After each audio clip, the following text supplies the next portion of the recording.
જોયું હોય. હું થયું? જો કાંટો વગાડ્યો, જો હાથ નાખે. ક્યાં વાગ્યું? ન્યા વાગ્યું તો હાથ નો. નમસ્કાર મિત્રો, મારા આજના નવા વિડીયોમાં, નવા બ્લોગમાં તમારું હાર્દિક સ્વાગત છે ને બધાને જય માતાજી ને જય દ્વારકાથી. તો મિત્રો, કેટલા દિવસથી આપણો વિડીયો આવ્યો નથી કેમ કે મારો ફોન ખરાબ હતો. 10-12 દિવસ થઈ ગયા હશે. તો આજે મેં પાછો એક બ્લોગ બનાવ્યો છે. મોબાઈલ રિપેરિંગ થઈ ગયો છે અને મેં કીધું આજે હવે બ્લોગ બનાવી નાખું. કોન્ફિડન્સ તો હાવ ડાઉન થઈ ગયો છે વિડીયો બનાવવાનો, પણ તોય હવે બનાવવું તો પડશે જ. તો મિત્રો, ઘણા દિવસથી વિડીયો આવ્યા નથી કારણ કે મારો મોબાઈલ બગડી ગયો હતો. ધારાએ પાડ્યો હતો ને એમાં મારી આખી ડિસ્પ્લે ક્રેશ થઈ ગઈ હતી.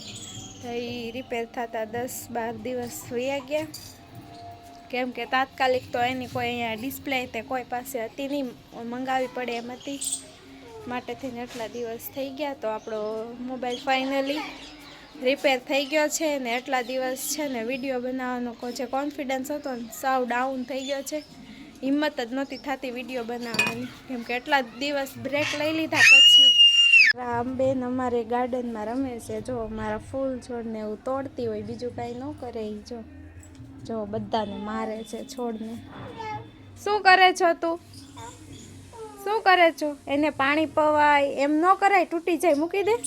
એમ ન કરાય. પછી ફૂલ આવે ને. હા, જો અમારે અહીંયા ચકલીઓ બોલે છે. કેવો સરસ મજાનો અવાજ આવે છે. ચકલી બોલે. ધારાબેન જો એને તો અહીંયા બહુ ગમે, પણ હું લાવું નહીં કેમ કે છે ને આ બધું તોડી ફોડી નાખે. એટલે જો મેં અહીંયા ડુંગળી ઉગાવી છે.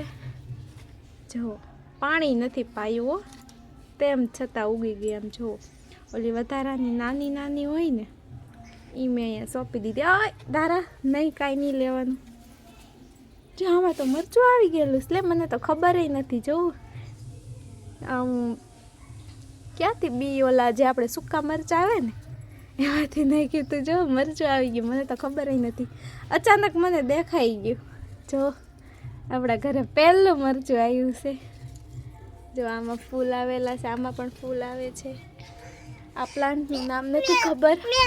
હા, ફૂલ જોતું જો ધારાને, ફૂલ જોતું ને તો ધારાને આપું ફૂલ. આલે હેપી બેબી. પછી અહીંયા જો લીંબુડી ઉગાવી છે. કવડી હતી ખબર? કવડી હશે. બધા ફૂલ ન લેવાય ધારા. કેવડી ખાલી એટલી અડધા હાથ જેટલી એટલી મેં લાવી હશું. એટલું જ તે તમે એટલું એક પાંદડું સમજો ને, એટલી લાવી હતી હું મારા ઘરેથી લીંબુડી. અત્યારે જુઓ અમારી દિવાલ ક્રોસ કરી ગઈ, એવડી મોટી થઈ ગઈ. હવે લીંબુ આવે ત્યારે ખરા. વચમાં કોકે મારા મિની વ્લોગમાં જોયું હોય. શું થયું? જો કાંટો વગાડ્યો, જો હાથ નાખે. ક્યાં વાગ્યું? ન્યા વાગ્યું તો હાથ નો નખાય. જો મેં જે કટિંગ કર્યું હતું ને ત્યાં નવા પાંદડા આવે છે. ઘણી જગ્યાએ આવે છે. બધી ડાળીઓમાં આવે છે. આમ તો મારે રોજ પાણી પાવાનો ટાઈમ નથી રહેતો. એલોવેરા છે, કરેણ, પછી તુલસીમાં તો અમારે હાથે ઉગે. ચોમાસામાં તો અહીંયા બધે હોય. ચોમાસામાં તો અમારે તુલસી વન થઈ જાય આખું. હા, અને આ શોપીસનું ઝાડવું છે એ પણ હું ખાલી આ બે 3 પાંદડા હતા નાનું એવું ખાવ. આની જવડું જો તો એ અત્યારે એ દિવાલ ક્રોસ કરી ગઈ છે. ને પપૈયો એવડો હતો. ગયા વર્ષે બહુ બધા પપૈયા આવ્યા હતા. અમારા ફ્લેટવાળાએ ખાધા હતા. અત્યારે પણ આવેલા છે. જો આ બધા પ્લાન્ટ છે. જમરૂખડી છે. પછી આનું નામ મને ભૂલાઈ ગયું છે. આમાં પીળા ફૂલ આવે. આ મની પ્લાન્ટ છે. અહીંયા પણ તુલસીમાં છે. અહીંયા પણ મની વેલ છે. પછી આ અજમા છે. અહીંયા પણ ફૂલ આવ્યા છે. આ કરેણ છે મોટી. આ ખાલી છે ને ઓલું જે હાઠીકું આવે ને આવડું, એ મેં મોટી કરેણમાંથી અમારા સામે માસી રહે ને એના ઘરેથી હાઠીકડું લઈને મેં અહીંયા ઓલું કર્યું હતું ચોમાસામાં. તો આ જો ઉગી ગઈ બે. અને આ પતરીનું છે. પતરી હોય ને એને આ પાંદડા ખાવાનું. અને આ વેલ છે જે આ પથરા પાછળ દબાઈ ગઈ. અહીંયા અમારે બાજુવાળાને ગટર ઉભરા ને તો એ ભાઈ અહીંયા પથ્થરો મૂકીને વયા ગયા, પણ લેવા પછી હરખો મૂક્યો નહીં, ખાલી આ બાજુ મૂકીને વયા ગયા. અને એ બહુ વજનવાળો છે, મારાથી ઉચકે એમ નથી. આવું છે અમારે અહીંયા. બાકી જો હું ને તારા બે અહીંયા ફરવી સવી. અને હવે અમારે જવાનું છે મારા ઘરે. તારા તો મિત્રો મારા બ્લોગમાં કન્ટિન્યુ બન્યા રહેજો. અને આજે મોબાઈલ બગડ્યો પછીનો ફર્સ્ટ બ્લોગ છે, તો મારી ચેનલને લાઈક શેર સબસ્ક્રાઈબ કરજો અને સપોર્ટ કરતા રહેજો, જેથી મને કોન્ફિડન્સ આવે. એટલા બધા દિવસ ગેપ લઈ લીધા પછી અમને એમ થાય કે વિડીયો જ નથી બનાવો. હાવ કોન્ફિડન્સ ડાઉન થઈ ગયો, પણ તમે બધા મને સપોર્ટ કરજો, જેથી મારો કોન્ફિડન્સ પાછો વધી જાય અને હું પહેલાંની જેમ ડેલી વ્લોગ મૂકતી એમ ડેલી વ્લોગ મૂકવા માંડું. અને આ લાઈન એવી છે ને કે બહુ મહેનત કરવી પડે. બધાને એમ થાય કે આ તો સાવ સહેલી વસ્તુ છે, ખાલી વિડીયો ઉતારીને જ મૂકવાના છે, પણ આ સહેલું નથી. એની પાછળ અમારે આખો દિવસ ઉતારવાનું હોય શૂટિંગ, પછી રાત્રે એડિટ કરવાનું હોય અડધી રાત સુધી. પછી જો ઘરમાં વિડીયો અપલોડ ન થાય તો વિડીયો અપલોડ કરવા માટે બહાર પણ જવું પડે છે, કેમ કે ઘરમાં નેટવર્ક પ્રોબ્લેમ હોય છે એ માટે. તો સારું, તમે બ્લોગમાં કન્ટિન્યુ બન્યા રહેજો ને મને સપોર્ટ કરજો, જેથી નવા નવા બ્લોગ બનાવતી રહું ને આગળ વધું. તો તારા ગાડીમાં બેઠી ગઈ છે ને અર્જુનભાઈ અમને મૂકવા આવે છે કા. જો કેટલા દાંત આવે પણ. સારું હાલો હવે અમે પહોંચી જાય બાના ઘરે કા તારા. તો મિત્રો અત્યારે અમે અમારા ઘરે પહોંચી ગયા છે અને તારા જો બા રમે છે. એને બાનું ઘર સાંભળ્યું હતું ને એટલે અમે આવ્યા કા તારા. બાને વાલી વાલી તો કરી દે, બાનો દીકો.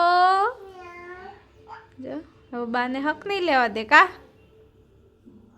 જો પથારો કરી નાખ્યો જો ઘરમાં, બધા રમકડા ઠેલવી નાખ્યા ટોપલામાંથી કા. દાદા કઈ ગયા તારા? દાદા હું વગાડે? પછી કોણ ડિસ્કો કરે? કેમ ડિસ્કો કરતું?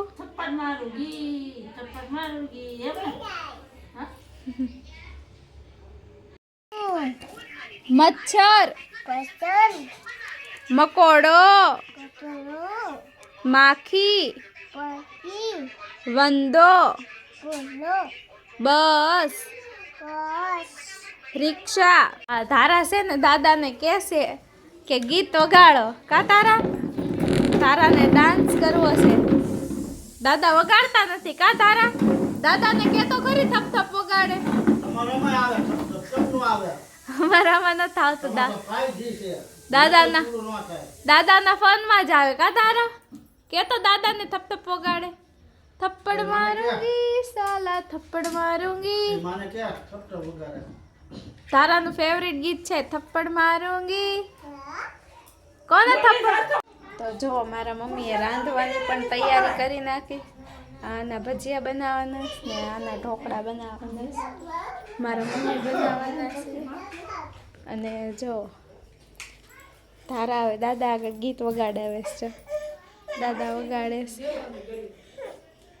છે ને દાદા. હમણાં જોજો તારા ડાન્સ કરશે.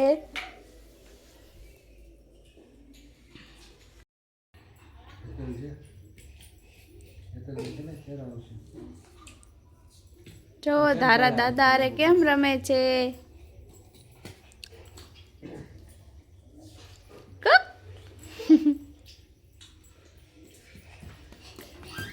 એ ગઈ.